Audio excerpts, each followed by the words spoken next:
Hi. Hi, welcome to In the Room with Communitas, North America. I'm James, and this is Shannon Popa. We're really happy that we get to represent Communitas North America today, and we're excited for an opportunity to have a dialogue with you all about the church and mission in our context. In light of that, we invite you guys to pose questions and be part of the conversation with us. We hope that this conversation is inspiring and encouraging and just provokes creativity in you guys as well as ourselves. Shannon Popa is here with me, has been with Communitas for 20 years.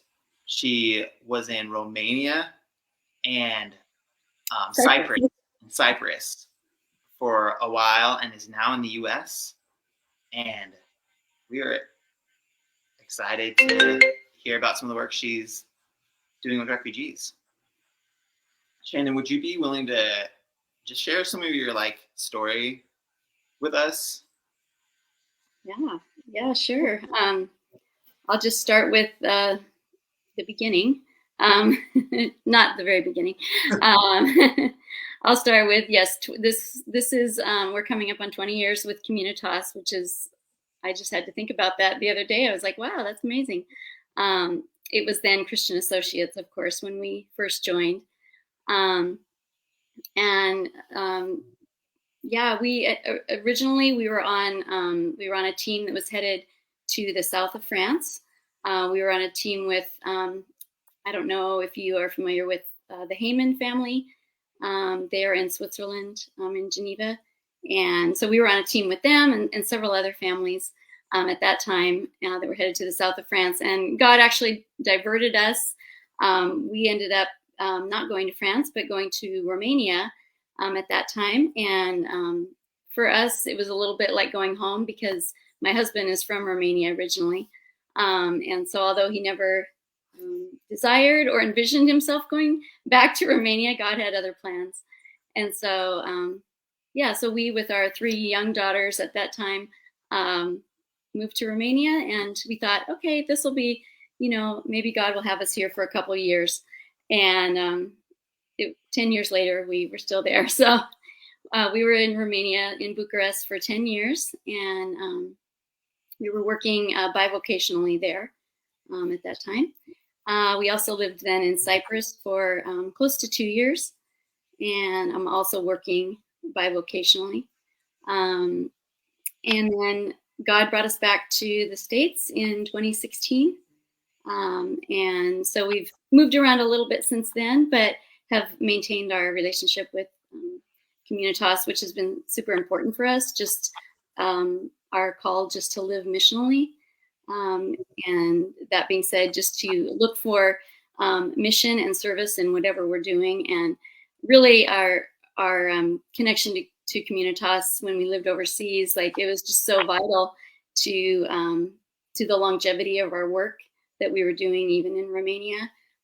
A lot of missionaries are on teams. We were not on a team.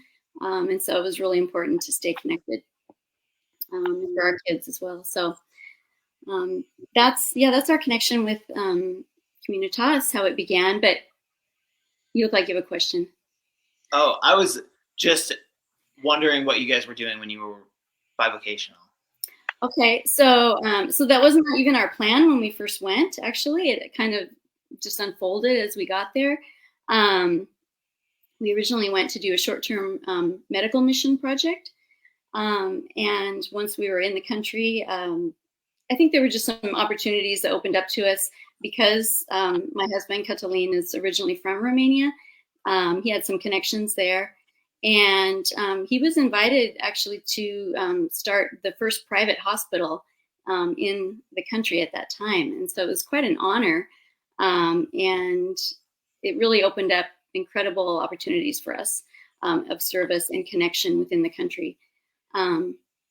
He did that for the first 5 years, and then just through a series of events, really, he transitioned into another role about 5 years in, and that was working with a nonprofit in country and doing more child advocacy work.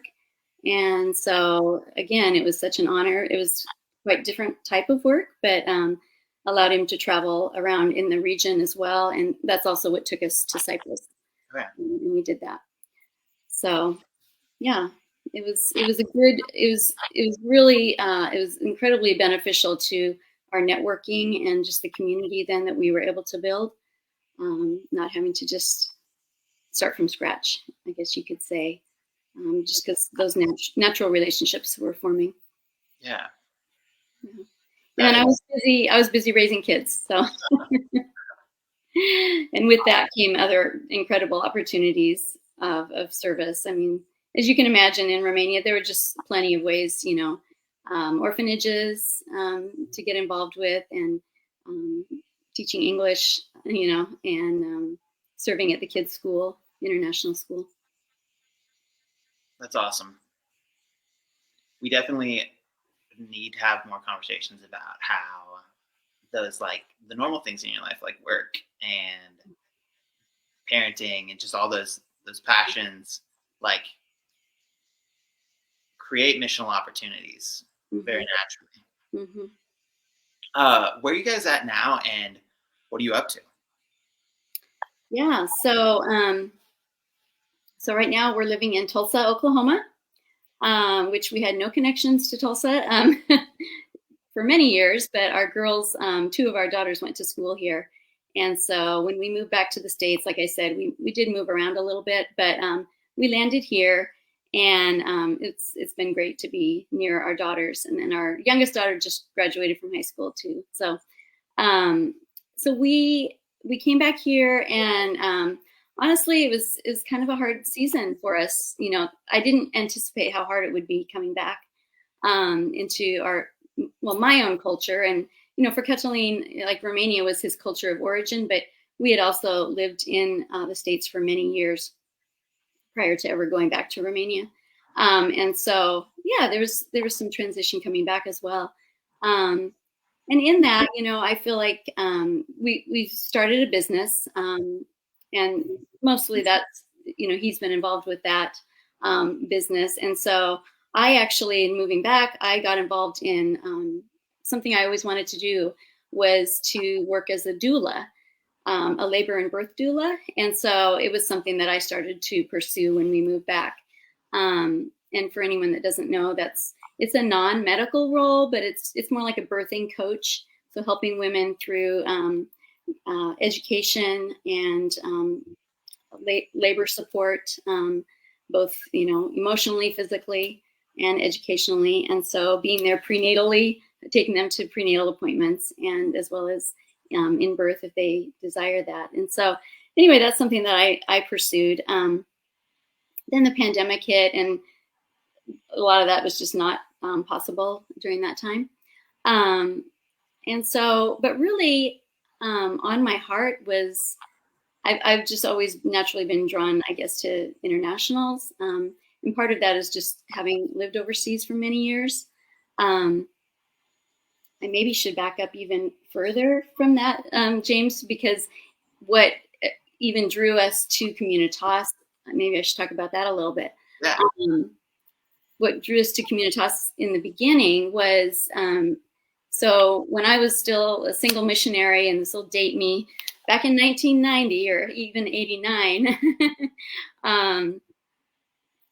I was preparing to go overseas as a single young woman, as a missionary. And in December of 89, I remember watching on TV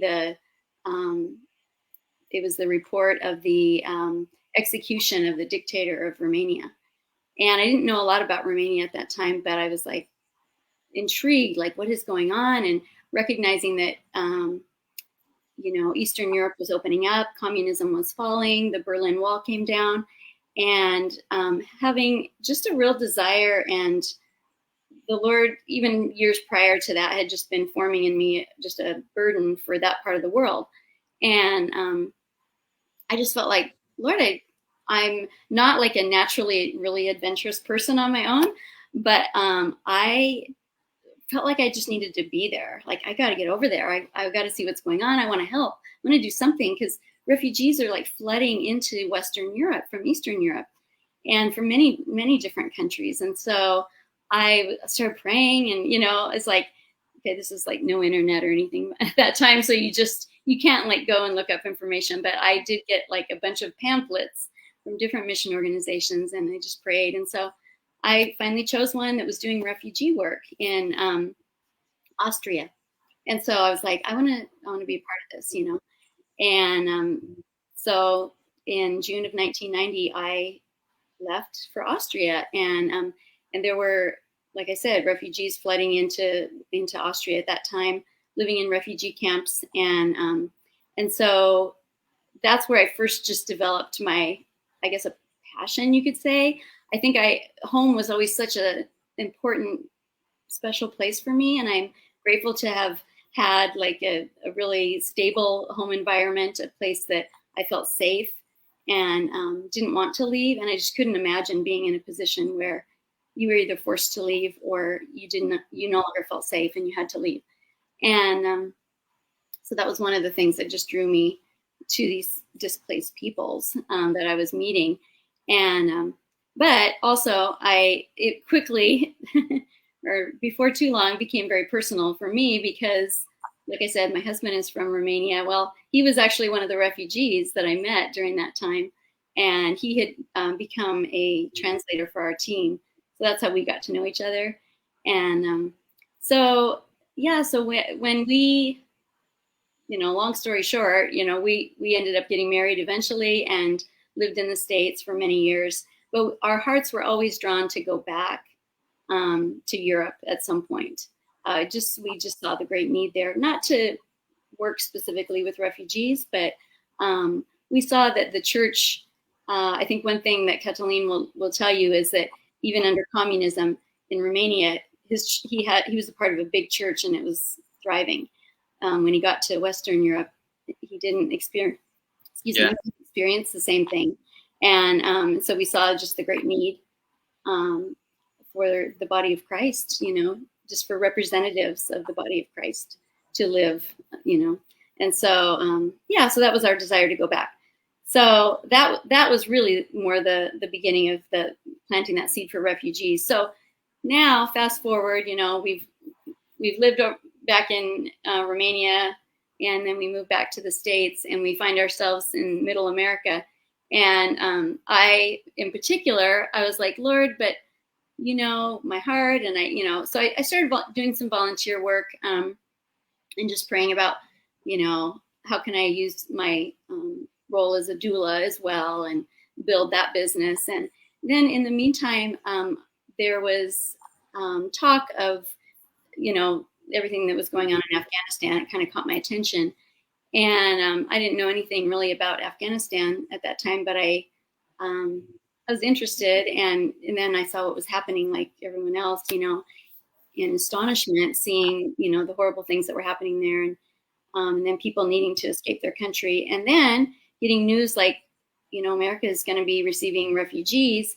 And I'm thinking, yeah, but I'm in I'm in middle America. I'm not in like a big city where refugees are going to end up, and but wondering, like, is there anything I can do? And so lo and behold, I realized that there is, I saw that there were volunteer opportunities, that actually our city was going to be receiving 800 Afghans in September of last year. And I was like, wow, that first of all surprised me. And then the rest of the state, like there were going to be like 1,000 more. So like 1,800 Afghans in our state, which I thought, wow, that's really a lot of people actually. And so I thought, well, let's see what's going on, like what can I do? How can I jump in to what's already being done? And someone else is already planning something. And so I looked for volunteer opportunities, and there was one nonprofit that was spearheading the relocation project in our city. And so I just signed up. I was like, okay, I'll sign up to volunteer in any different capacity that I can, And basically it's like you go to the airport and you greet people, and then you offer a ride to, they were all transported to 2 different hotels in our city. Wow. And so, it's not just me. It's like a lot of people are signing up to do this, and we have like a team of people. But I I quickly noticed that it was like, wow, there's a lot of children, and and also like because I'm kind of tuned into pregnant women. I noticed that like most of the young women that were married were either pregnant or just had a baby. And so I was like, okay, Yeah. like, okay, it just got me thinking, but I kept driving. And then I realized, so now, like, as people were getting settled and waiting for housing, some of them actually moved into apartments or homes that were provided.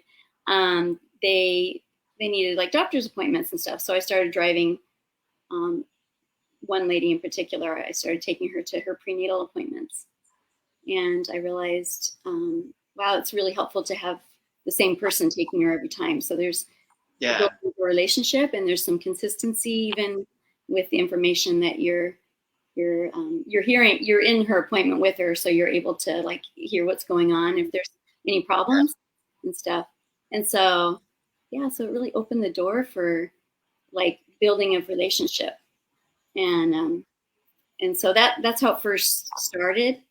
Um, Kind of sparked my interest, and then it just kind of built from there. But yeah, it's I was like nothing. I look back and I was like, God, it's not that I even prayed for this really, but I think He knew my desire, and then seeing someone was already initiating it is something I could just jump into instead of like something I had to invent, or I just needed to show up and be available to. And so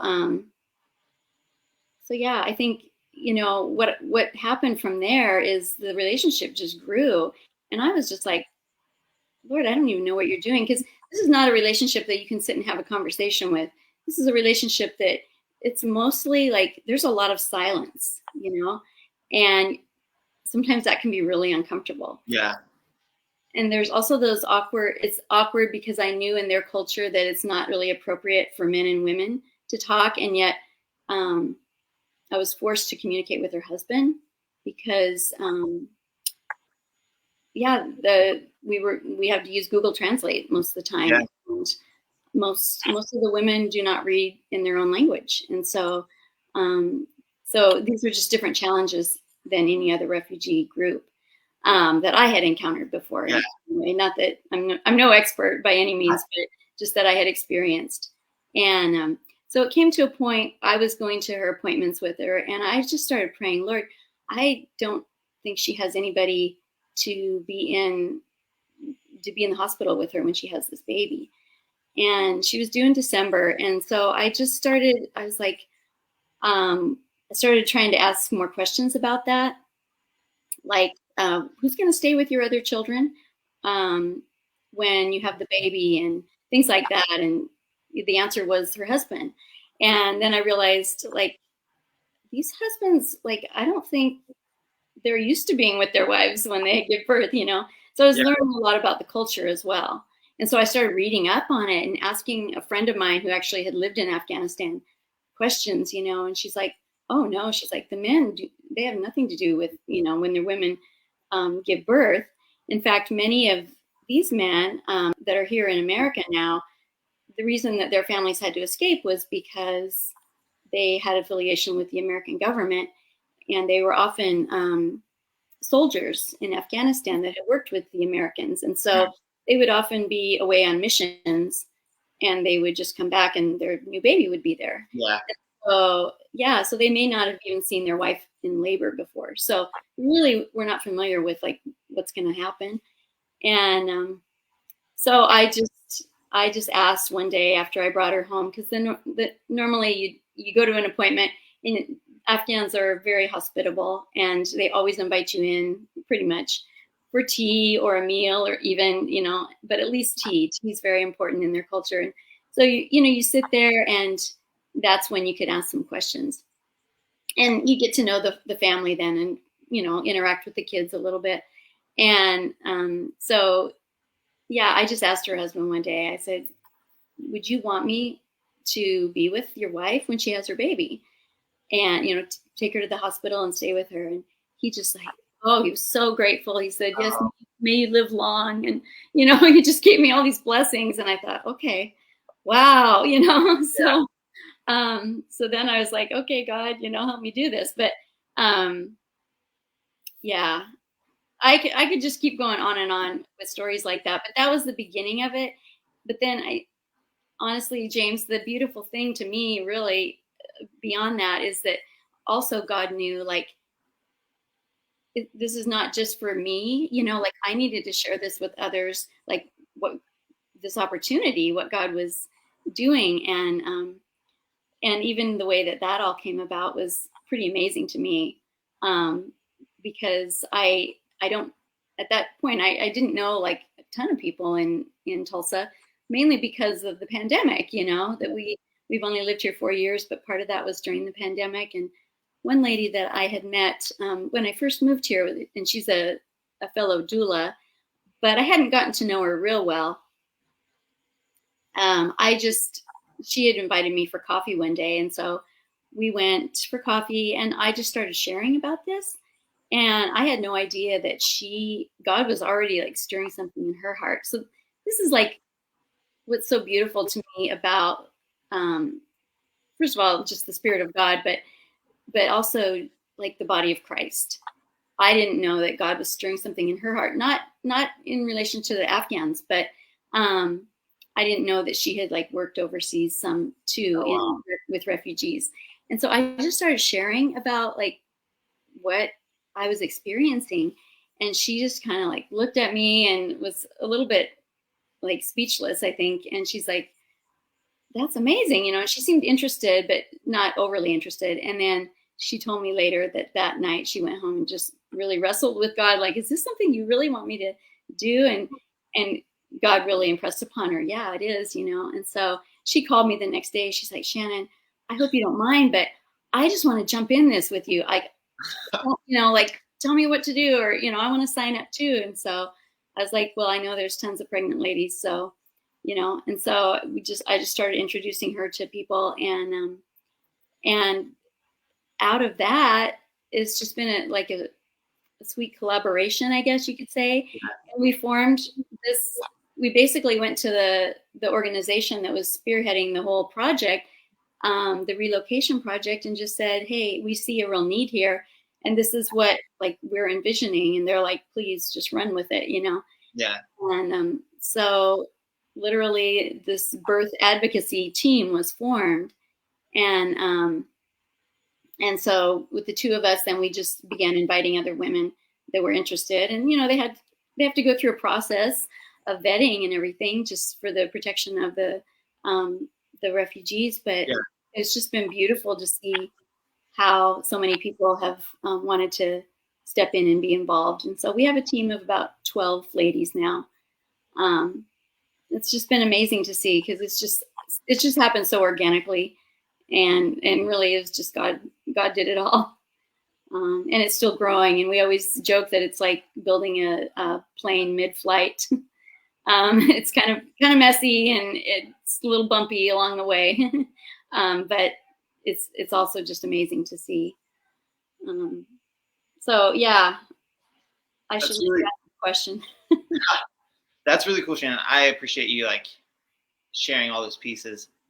Um, One of the things that I feel like I see so much right now is people are just like really having a desire to care for their communities, but not seeing like, I think maybe not knowing where to begin, not seeing where opportunities exist, not having people to be imaginative with about what that looks like.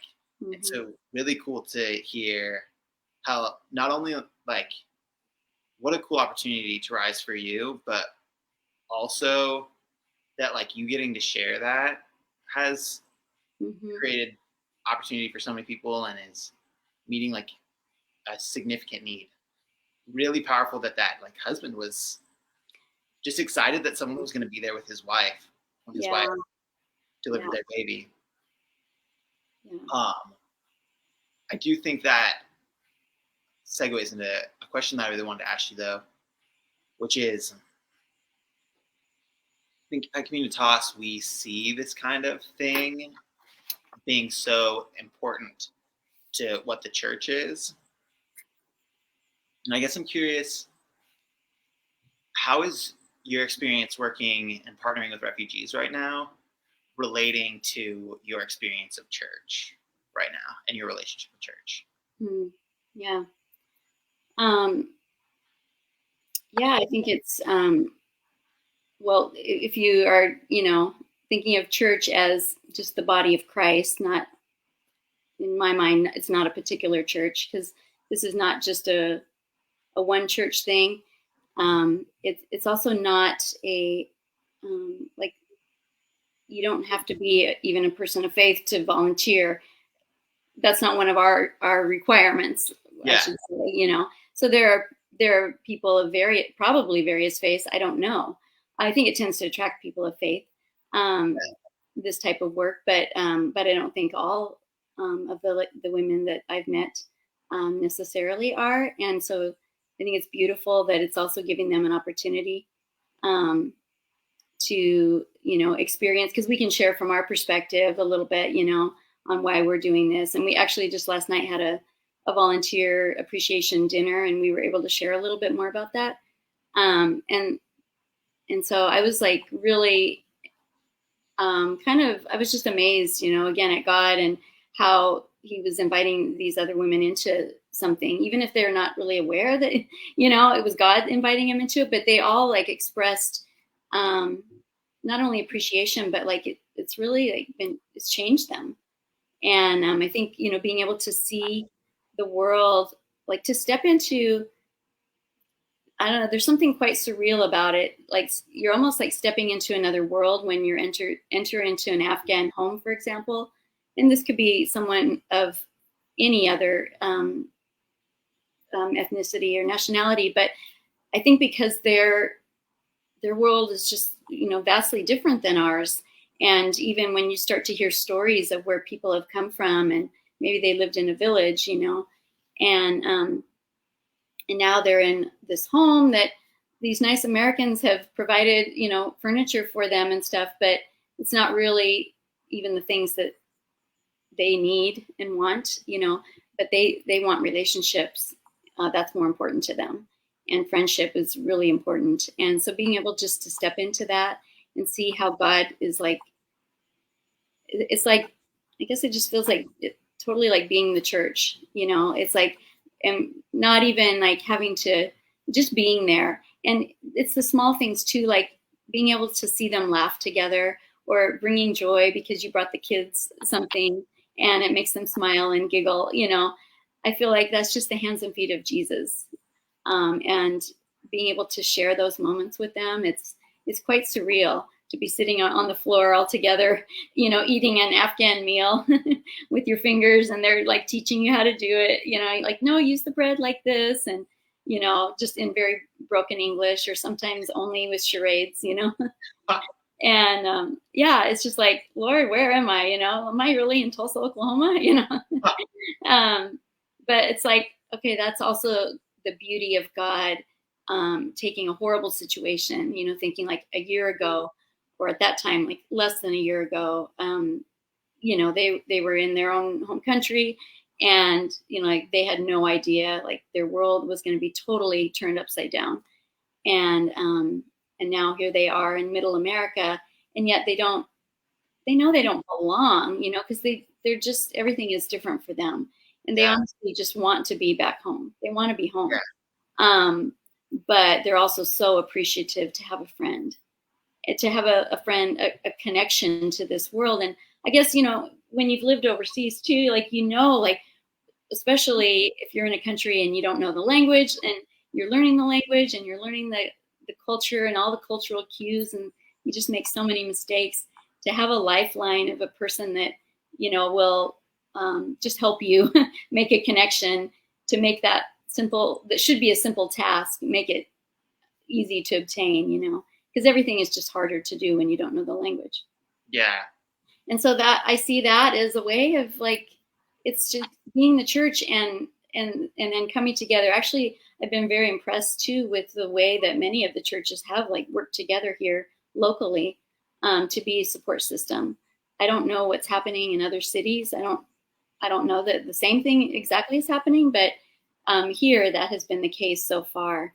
And so I do hope that that continues as well. I really like that.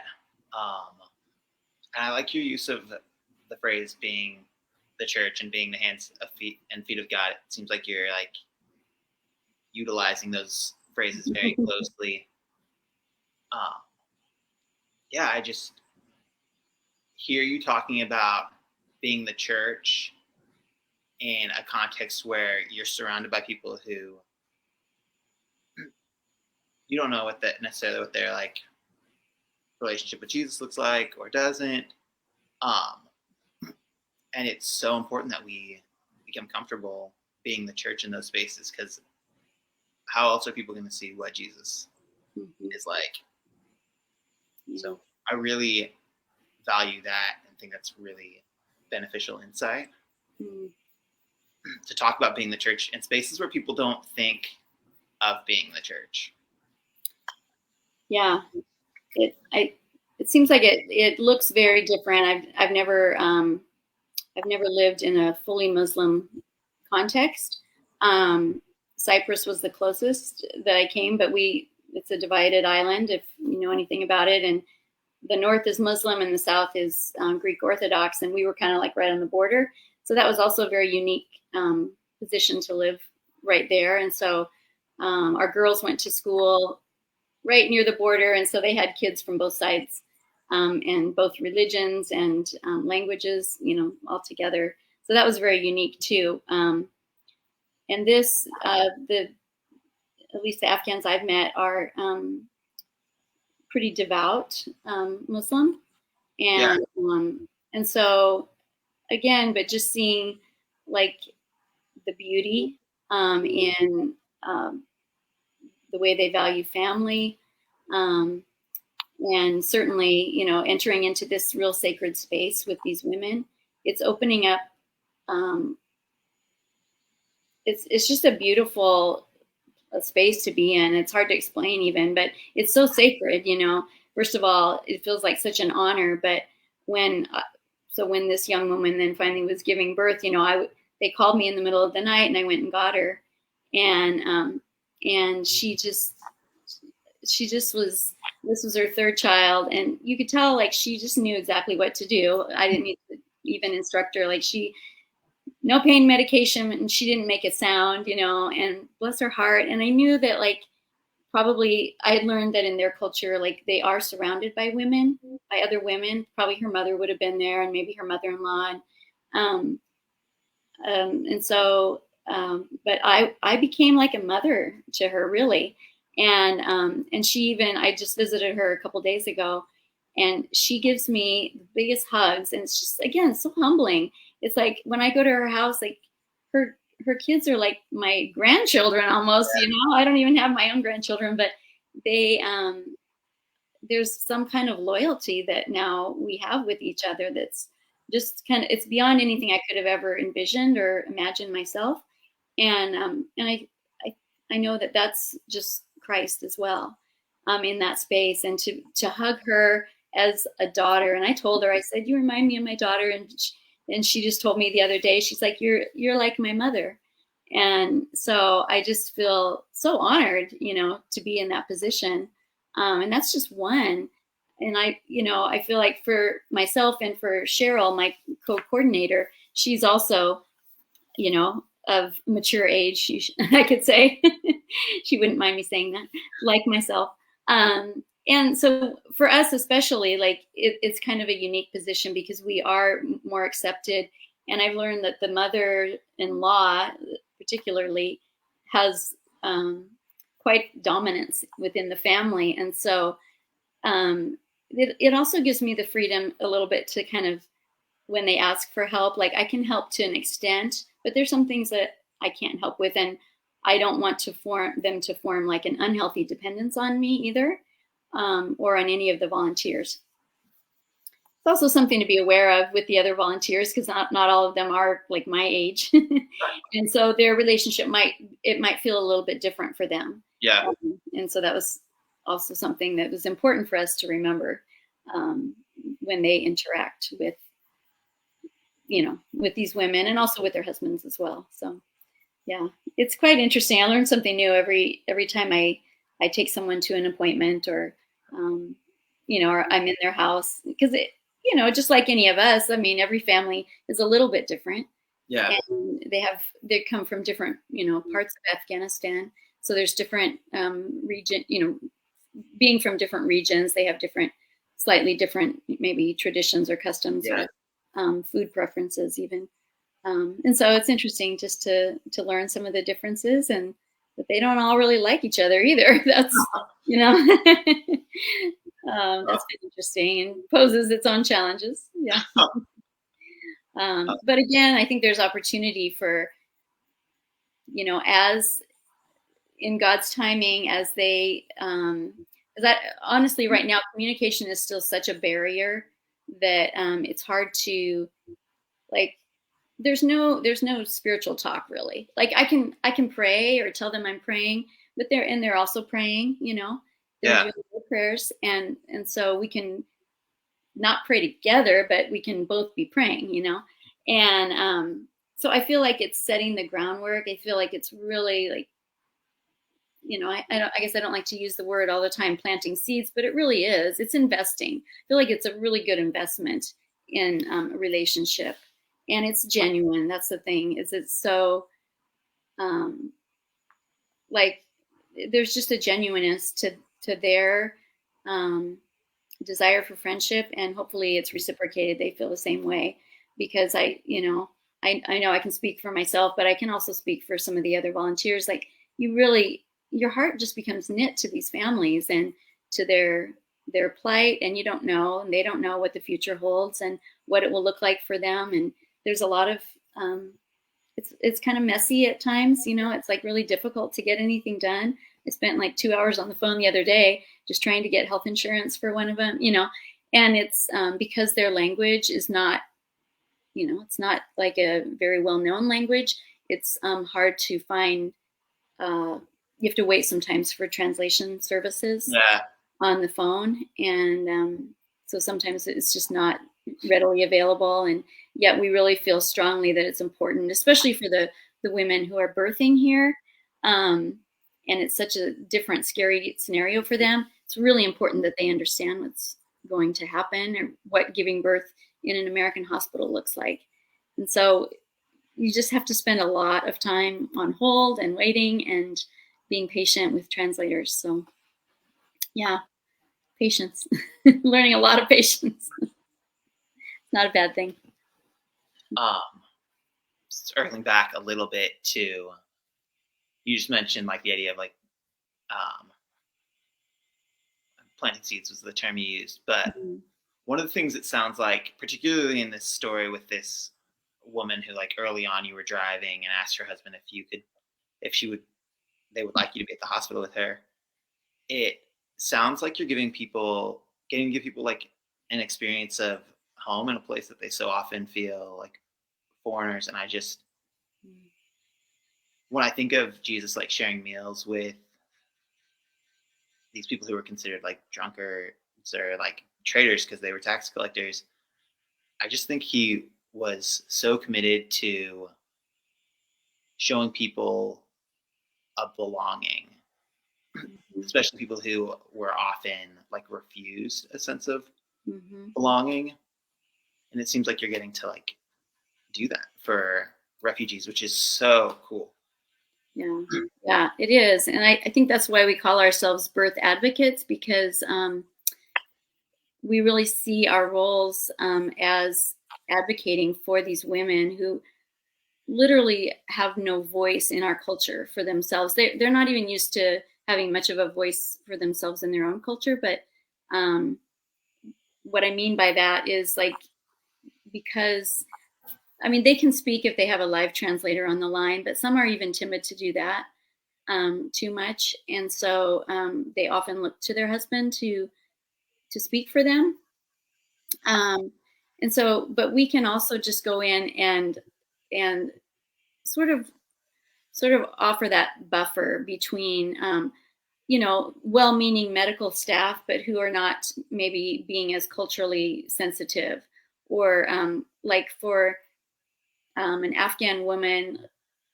I'm not saying that this is true for everyone across the board, but I've heard it said that she would almost rather die in childbirth than have a male physician deliver her baby. And so it's very important to not have any men in the room, Yeah. whether it's nurses or any male staff. And so just being able to even kind of guard her room for her and make sure that no one, enters that shouldn't, that's going to make her feel really unsafe. And just to help even know, like, because we get to spend time with her at her house as well and have these conversations with her husband in a comfortable setting where she might feel she's more apt to ask questions with her husband present. And so sometimes then we're able to go back to the doctor at the next appointment and say, actually, we talked about this at her house or whatever. And to make sure that she understands like what procedure, or even if like they need to induce her labor early, like that's a foreign concept for them. And so being able to, properly make sure that she understands what the doctor is requesting or asking, it's just really important for these women to understand what's about to happen to them. And we've had women show up at the hospital that were going to be induced, and then they realized what was happening, and they're like, "No, I don't want that," And so, and also really glad that she was able to say like, "No," because if it was medically necessary, to the baby's health, that's different, but this wasn't. And so, yeah, so being an advocate for her, we really see that as a vital role. Well, I have one more question that I want to ask you, and I think I'm going to read it so that I get it Okay. correct.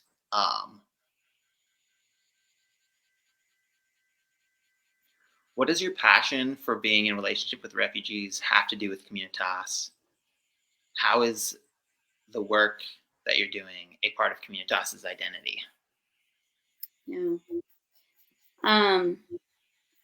Well, I mean, like I said, I've been part of Communitas now for a long time, and what I know about Communitas people is a deep passion for Jesus, and a passion for people, um, and a passion just to, um, in the serving of people, um, bringing through that service, showing the love of Christ.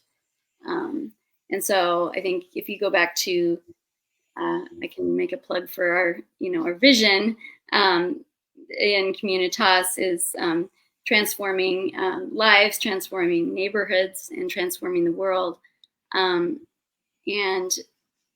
I mean, I shared a little bit about how I felt like the transforming of lives. It's in this work anyway, and my passion for refugees. It's not just. I mean, I hope the lives of the refugees are impacted, and I believe they are. But it's also the life transformation in the volunteers, and that I'm just beginning to see.